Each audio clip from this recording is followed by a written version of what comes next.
The 1CD-FTV is a 2-liter inline 4-cylinder DOHC 16-valve diesel engine with common rail injection system and turbocharger. The engine has adopted numerous cutting-edge technologies.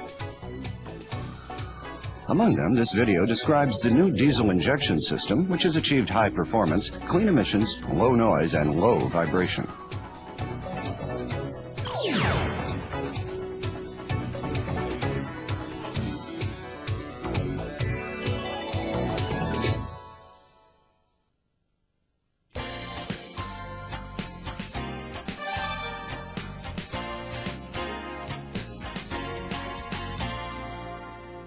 The common rail injection system accumulates the necessary pressure required for injection of fuel inside the rail.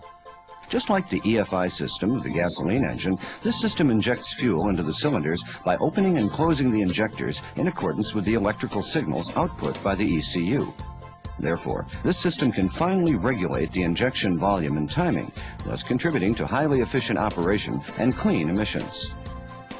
Furthermore, because this system accumulates constant fuel pressure in the rail, it does not create sudden pressure rises and offers the advantage of quieter operation. Now, let's look at the system. Let's start with the sensors. Here's the accelerator pedal position sensor that detects the opening angle of the accelerator pedal. The airflow meter. The intake air temperature sensor. The turbo pressure sensor. The water temperature sensor.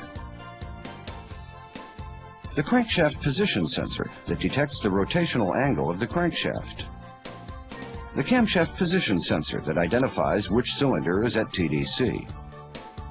And the fuel pressure sensor at the common rail, which detects the pressure inside the rail. Here are some of the actuators used in this system. The suction control valves, or SCVs, which are located on the supply pump assembly, control the amount of fuel that is fed to the supply pump.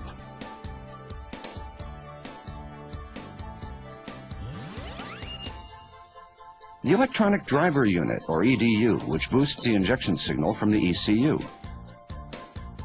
And the injectors that inject fuel in accordance with the injection signal.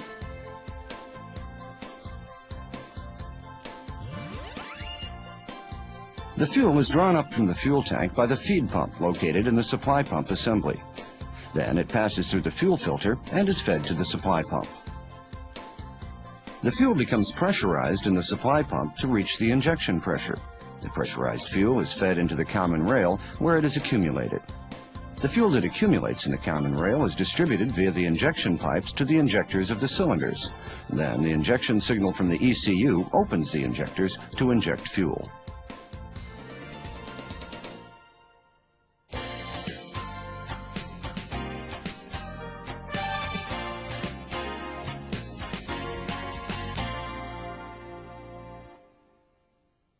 The fuel pressure that is created in the supply pump varies according to driving conditions. It is approximately 20 megapascals at idle and increases to as much as 135 megapascals during high-load, high-speed operation.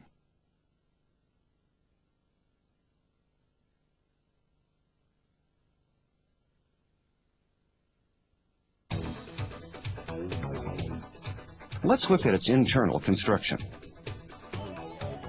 The supply pump contains an inner cam which is driven by the engine. On the inside of the inner cam there are 2 sets of opposing plungers. Each set of opposing plungers is positioned at a 90-degree angle from each other, and each plunger operates independently. The tip of each plunger is provided with rollers that come in contact with the inside of the inner cam. The inside of the inner cam is oval. The rotation of the inner cam pushes the plungers via the rollers, which effectively pumps the fuel. The use of the 2 opposing plungers in this manner minimizes the drive torque fluctuations, which makes for quieter operation.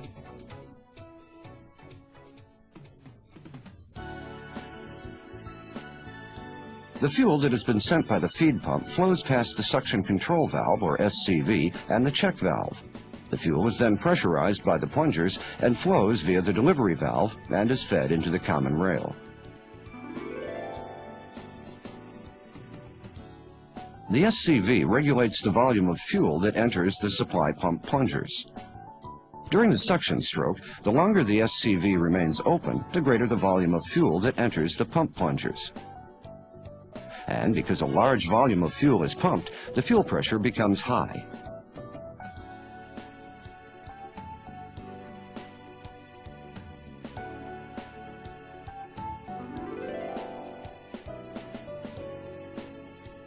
During the suction stroke, the shorter the SCV remains open, the smaller the volume of fuel that enters the pump plungers. And because only a small volume of fuel is pumped, the fuel pressure becomes low.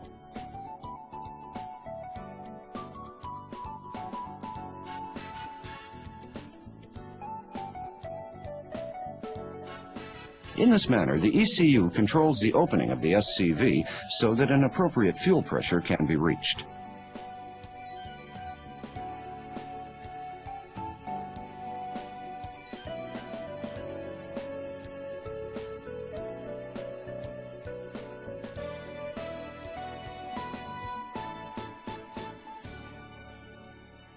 Let's watch on an oscilloscope to see how the SCV is controlled. To easily monitor the operation of the SCV, let's see the electrical current that flows through the SCV. The SCV signal is shown at the top and the fuel pressure sensor signal at the bottom. Here's a comparison between the no-load condition at 1500 RPM and the load condition at 1500 RPM. It's evident that in the load condition, the SCV remains open longer and the pressure in the rail is higher. Thus, according to the signals received from the sensors, such as those of the accelerator pedal or the engine, the ECU controls the SCV in order to regulate the fuel pressure that is needed for the particular driving condition. Then, the resulting pressure is fed back to the ECU by the fuel pressure sensor in the rail.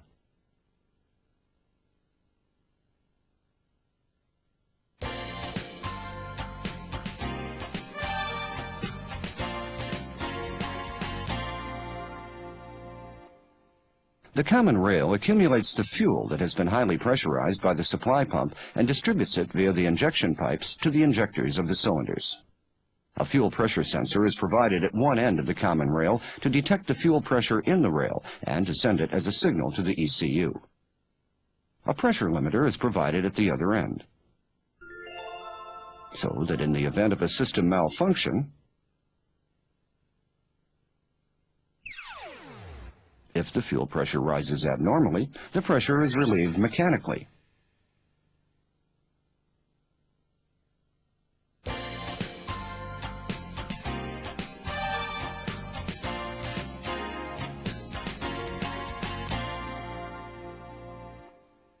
On receiving the signal from the EDU, the injector opens its nozzle to inject the fuel that has been accumulated in the common rail.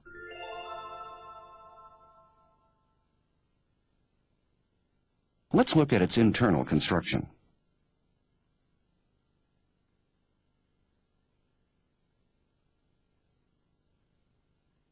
The fuel that is fed from the common rail separately enters the control chamber and the nozzle portion of the injector.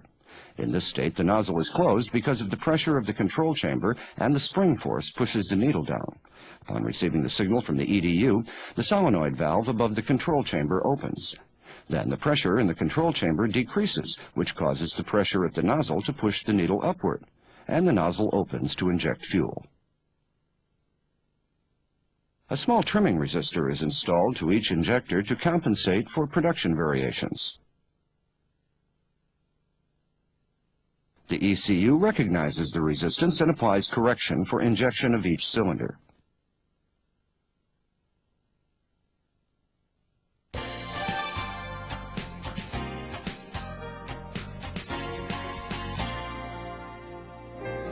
How does the ECU determine the injection volume and timing?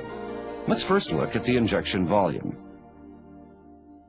The ECU calculates the basic injection volume and the maximum injection volume, and whichever is smaller is determined to be the actual injection volume. The basic injection volume is calculated from the engine RPM signal and the accelerator pedal position signal. From these two signals, the injection volume that is required by the driver is calculated. On the other hand, the maximum injection volume is calculated based on the actual intake air volume and temperature that have been obtained from various sensors, such as the fuel temperature sensor, in addition to the engine RPM signal. Thus, a volume of fuel that can theoretically be burned completely is calculated. These two calculated values are compared, and the ECU determines the smaller of the two to be the actual injection volume. In this manner, the ECU is always taking the actual intake air volume into consideration to determine an optimal injection volume that does not generate black smoke. In particular, in the 1CD FTV engine, the changes in the intake air volume during the transient state is detected by the airflow meter in order to correct the injection volume. Now, let's take a look at the injection timing.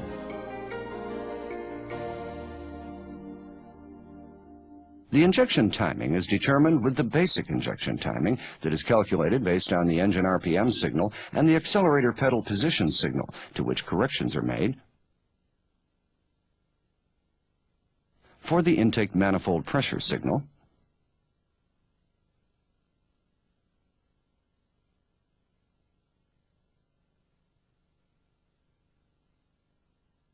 and the water temperature sensor signal.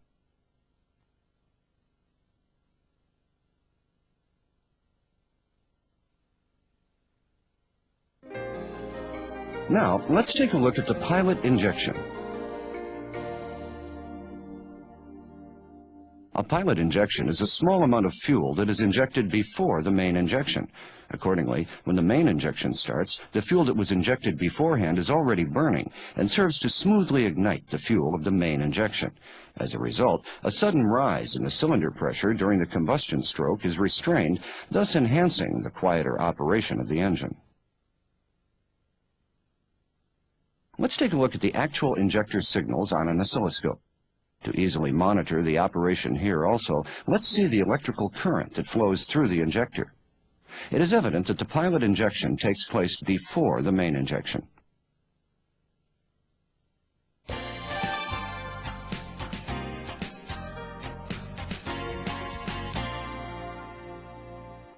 To enable the ECU to correctly determine the rotation position of the supply pump, the marks on the pulleys must be aligned while installing the timing belt. The pressure of the fuel becomes extremely high in the common rail. Therefore, pay close attention when installing the unions of the injection pipes or the inlet pipes. If any operation that causes the contact of the union to change, such as the replacement of parts, make sure to replace the pipe. For details, refer to the repair manual. After tightening a union, make sure to check for leaks with the fuel pressure raised.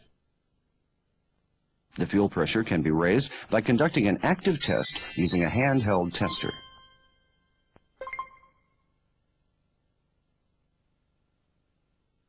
In addition, one of the active tests that can be performed is the power balance test, in which the injection to the cylinders is cut off one cylinder at a time.